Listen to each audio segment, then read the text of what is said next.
Her husband slid a piece of paper across the table. "You get the car," he said. 19 years of marriage, a house, 2 kids, a business they built together from their kitchen table, back when neither of them had 2 spare dollars to their name. And his opening offer was a car. She almost signed it. Her hand was on the pen. Then she asked one question, a question she had never asked him before in 19 years. "What's actually mine?" He didn't answer. She put the pen down. That was the moment she stopped being afraid of him. Let's meet Claire. She's 44. She married at 25, young enough to believe that love meant never having to ask hard questions about the future, because someone else was already asking them for you. Early in the marriage, her husband said something that sounded caring. "Don't worry about the money," he told her. "That's my department." She believed him. For 19 years, she believed him. It wasn't a dramatic kind of control. There was no locked drawer, no secret room. She had a debit card. She could open an app on her phone and check the balance whenever she wanted. But she never once saw the mortgage refinance papers. She never knew what his business was actually worth. Every time she asked, he'd sigh and say it was complicated, in a tone that made the question feel like an accusation. So eventually, she stopped asking. Not because she stopped wondering, because it was easier not to fight about it. She ran the house. She raised 2 kids. She held the family together through 2 of his job changes, a house fire that took out half their kitchen, and the year her mother was diagnosed with cancer. She managed everything, except the money. For 19 years, she was never once in the room when the real decisions about their finances got made. She had built an entire operation with her hands, and her mind, and her exhaustion, and she didn't even know the size of the thing she'd built. It didn't happen all at once. That's the part people don't understand from the outside. Nobody sits down on day one and says, "I will now control every financial decision in this marriage, and you will simply go along with it." It happens in inches. In the early years, they'd made decisions together. She remembers sitting on the floor of their first tiny apartment, going through a budget spreadsheet with him, both of them a little proud of how carefully they were building something. That felt like partnership. Then the business grew. The spreadsheets got more complicated. He started saying, "Let me handle this one," more often. And she started saying, "Okay," more often, because she was tired, because the kids needed her, because handing something off felt like relief instead of loss.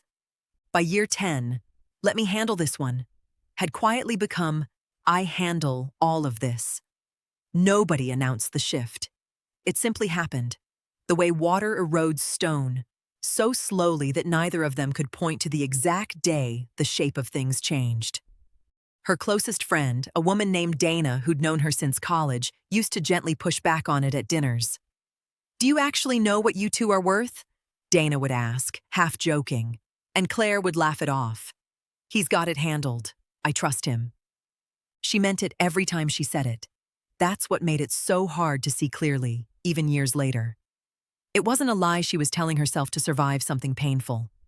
It was simply, genuinely, how she felt, right up until the night the pen was in her hand and the offer on the table was a car. Maybe this sounds familiar. Maybe you know your family's grocery budget down to the dollar, but you couldn't tell someone your household's actual net worth if your life depended on it. You're not alone, and you're not behind. Keep listening, because what Claire did next is the part that actually matters. For years, small things had felt off. He'd take calls in another room. He'd get defensive when she mentioned wanting to see the full budget, just to understand it better. She told herself it was stress, a demanding business, a man who didn't like being questioned but who loved her in his own way. She told herself a lot of things. Then one Tuesday evening, after the kids had gone to bed, he sat her down at the kitchen table, the same table their business had started on, and told her he wasn't happy. He said he'd already spoken to a lawyer. He said he thought it would be cleaner if she stayed somewhere else for a while they figured things out. Cleaner. Like she was a stain to be wiped off a counter.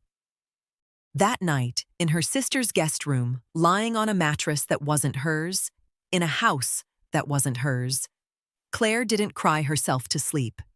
She got angry. And anger, it turns out, is a phenomenal motivator. She sat up at nearly midnight and wrote a list, not a list of everything she'd lost, a list of everything she actually knew how to do. Run a household of 4 on a budget she'd never once been shown in full. Negotiate with contractors who tried to overcharge her. Coordinate school schedules, doctor's appointments, family logistics, all while managing a household through crisis after crisis.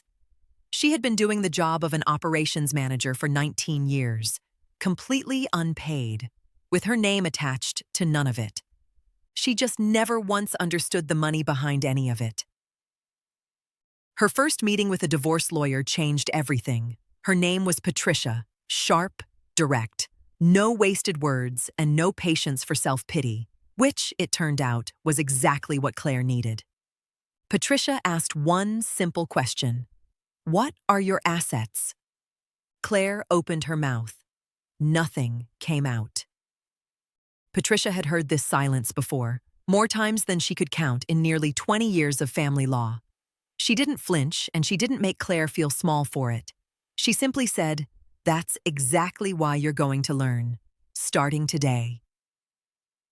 "Go home," Patricia told her.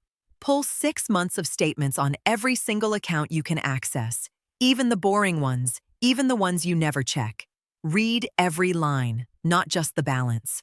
And Claire, don't sign anything he sends you until we've done our own math first." So Claire went home, sat down at her sister's kitchen table with her laptop, and did something she had genuinely never done in 19 years of marriage. She read the actual transaction history on their joint account, not the balance she was used to glancing at. Every single line, one at a time. That's where she found it. $82,000, moved out to an account she had never seen before in her life. The transfer was dated 3 months before he'd ever said the word divorce out loud. He hadn't hidden it somewhere clever, somewhere she'd need a forensic investigator to find. He'd hidden it in plain sight, on an account she technically had access to the whole time. He was betting she'd never actually look closely enough to notice. For 19 years, that bet had paid off. Here's the truth nobody says out loud about financial dependency inside a marriage. It's not stupidity. It's not naivety. It's not a character flaw. It's architecture. It's built slowly, one small moment at a time, out of 1,000 instances where someone says, "Let me handle that." And you let them because you're exhausted, because you trust them, because there's a toddler crying in the next room and absolutely no bandwidth left in your day to read bank statements line by line. There's actually a real term for what Claire had been living through. Financial advocates call it financial abuse, controlling a partner by controlling their access to money and financial information. It rarely looks dramatic from the outside. Sometimes it's not a slammed door or a locked account. Sometimes it's just a soft, reasonable-sounding sentence. "Don't worry about it. I've got it." It's not a flaw in her. It was a pattern he built, brick by brick, over 19 years. And patterns built by one person can be dismantled by another, especially when that other person is the same woman who held everything else in that house together for nearly 2 decades. The hardest conversation wasn't with Patricia, and it wasn't with him. It was with her kids. Her son, 15, asked her directly one evening, "Are we going to lose the house?" Her daughter, 17 at the time, didn't ask questions. She just watched her mother's face carefully, the way teenagers do when they're trying to figure out how worried they're allowed to be. Claire could have lied to protect them. She almost did. Instead, she sat both of them down at the kitchen table and told them the truth in language they could hold on to. "I don't know everything yet," she said, "but I am learning faster than I ever have in my life. And whatever happens to the house, we are going to be more than okay.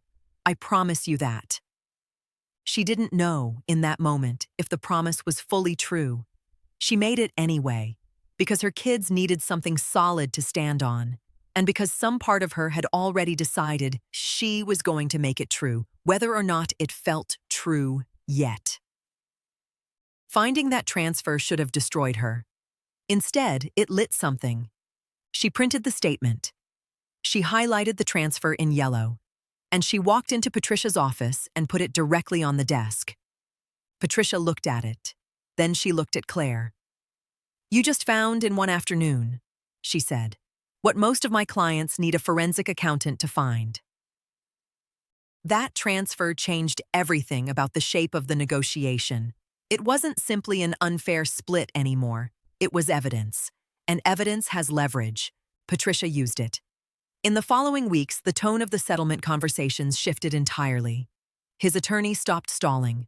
Numbers that had been vague for months suddenly became specific. Because of that single discovery, the final settlement Claire walked away with wasn't a car. It was her full legal share of the marital home's equity, her half of the retirement accounts she hadn't even known the full value of until that point.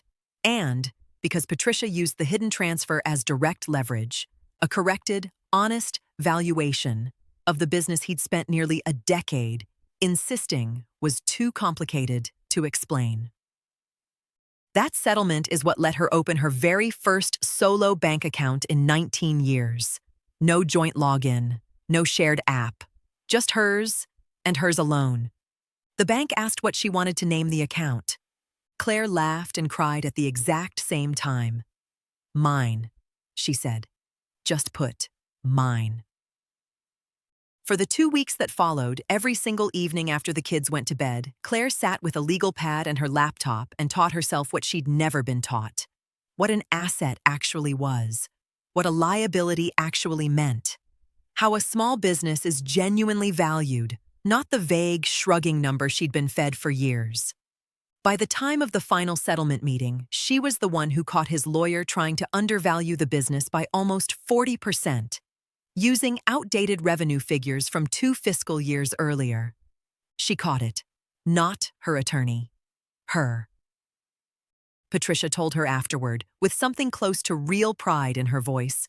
"Most of my clients never get this financially literate this fast. You should be proud of that." Claire was. The house sold 6 weeks later. It gutted her. She stood in the empty living room on the final walkthrough and let herself cry for exactly as long as she needed to. Then she used her rightful share, from both the sale and the settlement, to buy a smaller place across town. Her name, alone, on the deed. Her name, alone, on the mortgage. The day she signed those loan documents by herself, in an office with no one else's signature required, her hand didn't shake once. She enrolled in a part-time bookkeeping certification a few months later, not because she'd suddenly fallen in love with spreadsheets, because she had made herself a private, unshakable promise. She would never again spend a single year of her life not understanding her own money. The course wasn't easy. She was 45, sitting in evening classes next to people half her age, staring at terms like amortization and depreciation that made her feel, some nights, like she was starting completely from zero. There were nights she sat in her car in the community college parking lot and cried out of sheer exhaustion, wondering if she was too old to be starting over like this. But she kept showing up. Every Tuesday and Thursday for 4 months straight, even on the nights she didn't want to. Somewhere around week 9, something shifted. The terms stopped feeling foreign. She started doing the practice problems faster than half the class. Her instructor, a retired accountant named Mr. Halloway, pulled her aside one evening and said, "You have a real head for this. Have you thought about doing it professionally?" She hadn't. Not seriously. But the question planted itself somewhere and refused to leave. That certification led, almost by accident, to her first freelance client. A woman going through her own separation, completely lost, staring at a stack of bank statements she didn't know how to read. Claire understood that feeling better than anyone. One client became 3. Three became a small, steady stream of women, most of them referred by word of mouth, most of them sitting exactly where Claire had once sat. In a lawyer's office, unable to answer the question, "What are your assets?" One of her early clients, a woman named Renata, cried through their entire first session. Renata had been married 22 years. Same story, different names. A husband who handled it.